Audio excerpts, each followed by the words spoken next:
Welcome to Living in Beauty.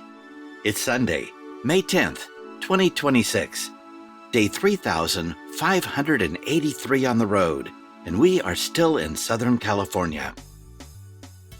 You can fly from San Diego to Sacramento in an hour and a half, or drive it in 8. We took 3 months to get there. We put spring fever in reverse. No need for speed. We set out from Sun Outdoors, San Diego Bay, with a fix-it list for Vinny. Nothing serious, just repairs and upgrades we'd postponed or tolerated far too long. The kind of list that says, it's time. From Sacramento, we would fly to Vienna to celebrate our first 50 years of marriage, a milestone deserving a dignified glacier pace. So we set the GPS for north, with a loose itinerary. No lock-in reservations, few responsibilities, and an agreement to break for poppies. The first real test came quickly. /X Ranch Cafe, one night. The Mojave wind hurled dust and tumbleweeds at us, shaking the rig like a toy. Such harsh conditions can cause life-changing injuries just stepping out of a vehicle. This was no ordinary wind. We're talking devil winds, the fiery breath of California, and we were in the dragon's mouth. Zipped tight in our parkas, we clung to each other. The short distance from the rig to the cafe door felt like a scene from a survival film. /X Ranch Cafe is blissfully wind-free, an oasis for dirt bikers, motorists on their way to Vegas, and desert rats. /X has the desert empire nailed down, literally. Vintage photos and yellowed newspaper articles adorning the walls document the history of desert racing. The ceiling is decorated with hats and ball caps the wind sucked off patrons' heads or donated to the cause. We ordered a bite and a cold pitcher while taking in the colorful history and character. The oversized meal gave us the extra gravity needed to make our way back to Beauty and the Beast. Even while hitched, the rig felt like an e-ticket ride. We kept the curtains open to assure ourselves we weren't airborne. Under normal conditions, that kind of rocking might raise an eyebrow. But no, it was just the Mojave having its way with us. At sunset, the wind stopped howling and the trailer stopped shaking. I unlatched the door and stepped into an eerie vortex of silence.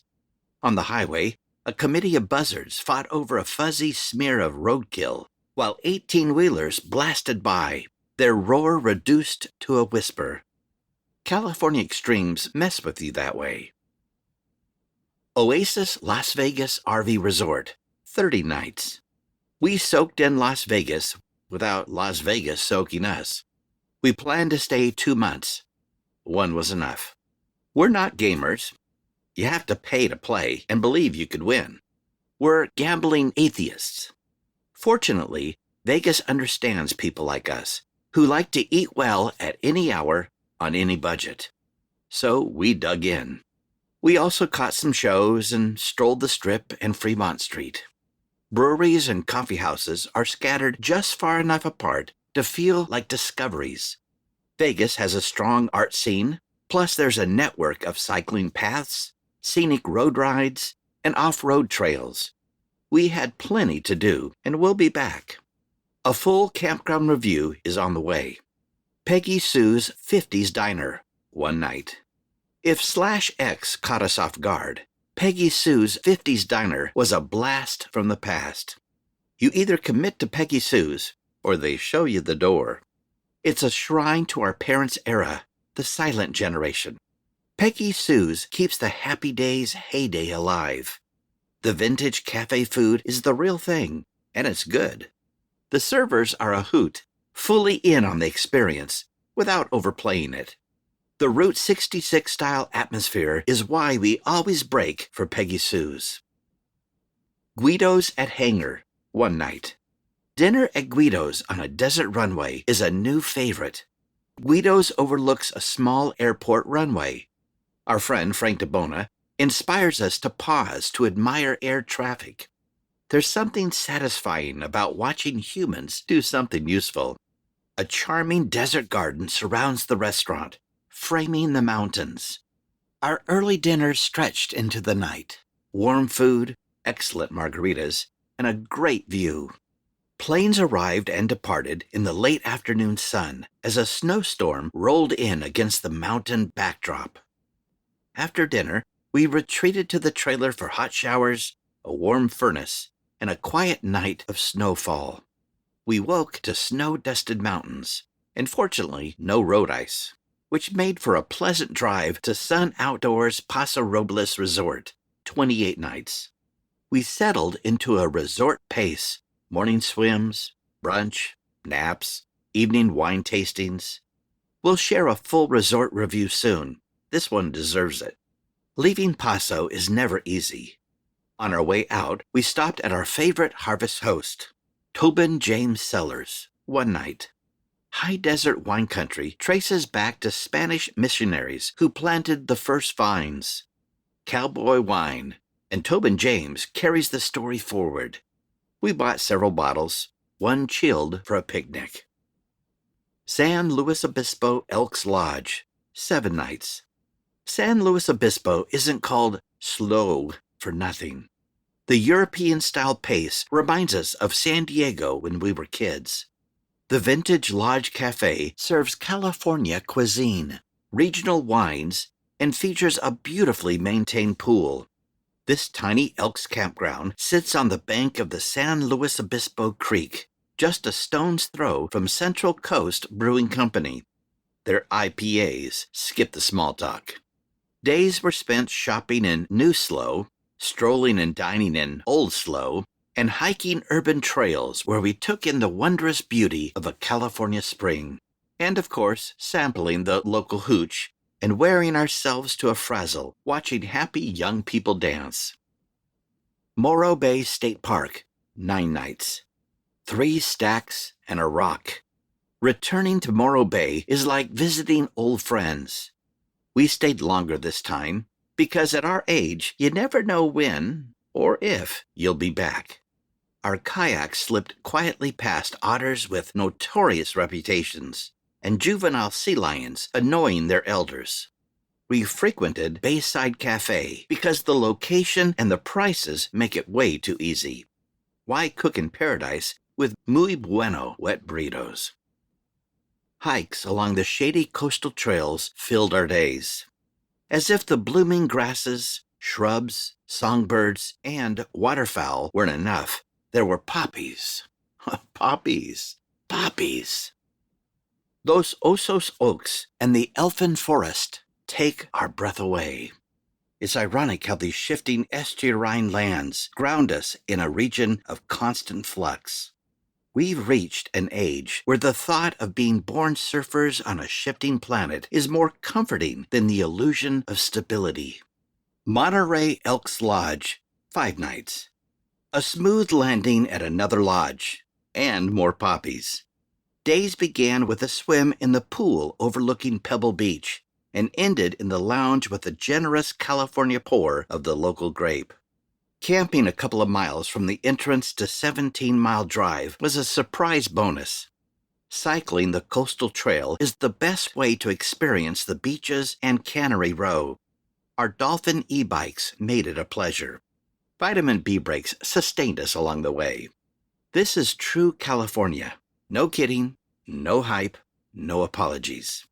South San Francisco Elks Lodge, 5 nights.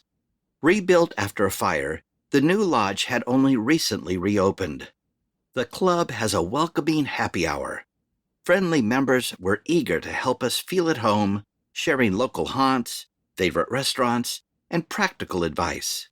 Returning to a familiar place now filled with driverless cars and robotic baristas couldn't distract us from the intoxicating spring garden displays or the food on the pier. Cal Expo Fairgrounds RV Park, 3 nights. This campground served as the perfect spot for a thorough spring cleaning. With full hookups, we emptied and rinsed the water tanks and cleared out the freezer and refrigerator to prepare for a long departure. Like an old cattle run up the California coast, Beauty and the Beast rolled into Vinny's Airstream livery and farrier stable to rest and have some me time. We handed over the keys and looked over our shoulders more than once before leaving them there for 3 months. 3 months. It sounded reasonable when we said it out loud, less so when we walked away. Sacramento Hostel, one night. An Uber dropped us off at the Sacramento Hostel, a beautifully restored Victorian. High ceilings, worn wood, comfortable rooms, and large sitting areas for chatting with world travelers. Once again, we were the oldest people there. The next morning, Vienna was waiting. Carmen and I are not sure of what to make of this FOMO to JOMO thing. Is it a phase, or is it our new jam? 10 years ago, we never thought we'd still be living feral at this age. At a Victorian-era stagecoach pace, traveling from San Diego to Sacramento would average about 50 miles a day. We averaged 12 miles a day. A comfortable walking pace. Growing up in California, the vibrations of the gold rush still shape our nervous systems, our priorities, and work ethic. Speed and momentum are worshipped here. If that bullet train ever gets built, we'll probably use it. But so far, we haven't found a more relaxing way to travel or a better way to live a fulfilling retirement. We're not ready to face the forever waiting room. We're still keen to feel the force of a desert wind, sleep through a snowstorm, get flagged down by friends on the road, picnic beneath the oaks, and paddle on the bay. These are the moments we want to continue. Some say you can never go back. Our California coastal trip was about returning. And even though much has changed, spring does have a way of making all things new. When you go back, things will be different, sure. Every time you return, more will be gone, some precious and irreplaceable, gone forever. But there will be poppies, and surprises and newness emerging from what came before. And there will be memories layered and stacked impossibly between other memories, like a decadent Elvis sandwich. Yes, you can go back, but don't take my word for it. Ask the king. Thank you for joining us in Living in Beauty. If you like this post and want to be notified when a new one is released, please enter your email address and click the follow button at the bottom of this page. For more information, check out our travel maps and facts. Okay, that's it for now. Safe and happy travels until next time.